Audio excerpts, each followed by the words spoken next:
ओम नमः शिवाय। श्री शिव महापुराण वायवी संहिता पूर्व खंड 29वां अध्याय जगत वाणी और अर्थ रूप है। इसका प्रतिपादन वायु देवता कहते हैं, महर्षियों, अब यह बता रहा हूँ कि जगत की वागर्थात्मकता की सिद्धि कैसे की गई है। 6 मार्गों का सम्यक ज्ञान मैं संक्षेप से ही करा रहा हूँ, विस्तार से नहीं। कोई भी ऐसा अर्थ नहीं है जो बिना शब्द का हो और कोई भी ऐसा शब्द नहीं है जो बिना अर्थ का हो। अतः समयानुसार सभी शब्द संपूर्ण अर्थों के बोधक होते हैं। प्रकृति का यह परिणाम शब्द भावना और अर्थ भावना के भेद से 2 प्रकार का है। उसे परमात्मा शिव जी तथा पार्वती जी की प्राकृत मूर्ति कहते हैं। उनकी जो शब्दमयी विभूति है उसे विद्वान 3 प्रकार की बताते हैं, स्थूला, सूक्ष्मा और परा। स्थूला वह है जो कानों को प्रत्यक्ष सुनाई देती है, जो केवल चिंतन में आती है वह सूक्ष्मा कही गई है, और जो चिंतन की भी सीमा से परे है उसे परा कहा गया है। वह शक्ति स्वरूपा है, वही शिव तत्व के आश्रित रहने वाली पराशक्ति कही गई है। ज्ञान शक्ति के संयोग से वही इच्छा की उपोद बलि का उसे दृढ़ करने वाली होती है। वह संपूर्ण शक्तियों की समष्टि रूपा है, वही शक्ति तत्व के नाम से विख्यात हो समस्त कार्य समूह की मूल प्रकृति मानी गई है। उसी को कुंडलिनी कहा गया है। वही विशुद्धाद्व परा सत्तामयी माया है। वह स्वरूपतः विभाग रहित होती हुई भी 6 अध्वाओं के रूप में विस्तार को प्राप्त होती है। उन 6 अध्वाओं में से 3 तो शब्द रूप हैं और 3 अर्थ रूप बताए गए हैं। सभी पुरुषों को आत्मशुद्धि के अनुरूप संपूर्ण तत्वों के विभाग से लय और भोग के अधिकार प्राप्त होते हैं। वे संपूर्ण तत्व कलाओं द्वारा यथा योग्य व्याप्त है। परा प्रकृति के जो आदि में 5 प्रकार के परिणाम होते हैं वे ही निवृत्ति आदि कलाएं हैं।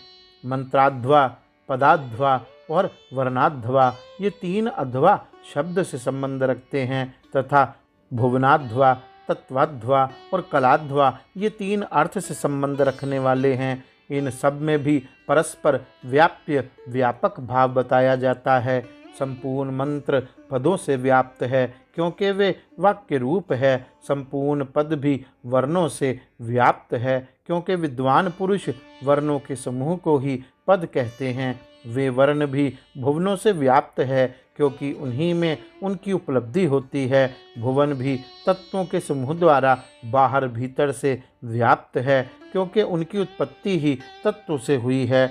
उन कारणभूत तत्वों से ही उनका आरंभ हुआ है। अनेक भुवन उनके अंदर से ही प्रकट हुए हैं। उनमें से कुछ तो पुराणों में प्रसिद्ध हैं। अन्य भुवनों का ज्ञान शिव संबंधी आगम से प्राप्त करना चाहिए। कुछ तत्व सांख्य और योग शास्त्रों में भी प्रसिद्ध हैं। शिव शास्त्रों में प्रसिद्ध तथा दूसरे भी जो तत्व हैं वे सब के सब कलाओं द्वारा यथा योग्य व्याप्त हैं। परा प्रकृति के जो आदि काल में 5 परिणाम हुए वे ही निवृत्ति आदि कलाएं हैं। वे 5 कलाएं उत्तरोत्तर तत्वों से व्याप्त हैं। अतः पराशक्ति सर्वत्र व्यापक है। वह विभाग रहित होकर भी 6 अध्वाओं के रूप में विभक्त है। पर प्रकृति का शिव तत्व से संबंध होने पर शक्ति से लेकर पृथ्वी तत्व पर्यंत संपूर्ण तत्वों का प्रादुर्भाव शिव तत्व से हुआ है। अतः जैसे घड़े आदि मिट्टी से व्याप्त हैं उसी प्रकार वे सारे तत्व एकमात्र शिव जी से ही व्याप्त हैं। जो 6 अध्वाओं से प्राप्त होने वाला है वही शिव का परम धाम है। 5 तत्वों के शोधन से व्यापिका और अव्यापिका शक्ति जानी जाती है। निवृत्ति कला के द्वारा रुद्रलोक पर्यंत ब्रह्मांड की स्थिति का शोधन होता है। प्रतिष्ठा कला द्वारा उससे भी ऊपर जहाँ तक अव्यक्त की सीमा है वहाँ तक का शोधन किया जाता है। मध्यवर्तिनी विद्या कला द्वारा उससे भी ऊपर विधेश्वर पर्यंत स्थान का शोधन होता है। शांति कला द्वारा उससे भी ऊपर के स्थान का तथा शांतितीता कला के द्वारा अध्वा के अंत तक शोधन हो जाता है। उसी को पर प्रकृति के योग के कारण परम व्योम कहा गया है। ये 5 तत्व बताए गए जिनसे संपूर्ण जगत व्याप्त है, वही साधकों को यह सब कुछ देखना चाहिए। जो अध्वा की व्याप्ति को ना जानकर शोधन करना चाहता है, वह शुद्धि से वंचित रह जाता है, उसके फल को नहीं पा सकता। उसका सारा परिश्रम व्यर्थ केवल नरक की ही प्राप्ति कराने वाला होता है। शक्तिपात का संयोग हुए बिना तत्वों का ठीक ठीक ज्ञान नहीं हो सकता। उनकी व्याप्ति और वृद्धि का ज्ञान भी असंभव है। शिव जी की जो चित्स्वरूपा परमेश्वरी पराशक्ति है, वही आज्ञा है। उस कारण रूपा आज्ञा के सहयोग से ही शिव संपूर्ण विश्व के अधिष्ठाता होते हैं। विचार दृष्टि से देखा जाए तो आत्मा में कभी विकार नहीं होता। यह विकार की प्रतीति माया मात्र है, ना तो बंधन है और ना उस बंधन से छुटकारा दिलाने वाली कोई मुक्ति है। शिव जी की जो अव्यभिचारिणी पराशक्ति है, वही संपूर्ण ऐश्वर्य की पराकाष्ठा है। वह उन्हीं के समान धर्म वाली है और विशेषतः उनके उन विलक्षण भाव से युक्त है। उसी शक्ति के साथ शिव गृहस्थ बने हुए हैं और वह भी सदा उन शिव के ही साथ उनकी गृहिणी बनकर रहती है। जो परा प्रकृति जन्य जगत रूप कार्य है, वही उन शिव दंपत्ति की संतान है। शिव कर्ता और शक्ति कारण, यही उन दोनों का भेद है। वास्तव में एकमात्र साक्षात शिव ही 2 रूपों में स्थित है।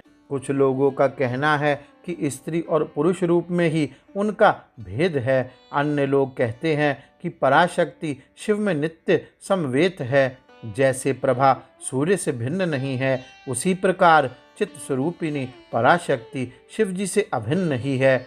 यही सिद्धांत है। अतः शिव परम कारण है, उनकी आज्ञा ही परमेश्वरी है।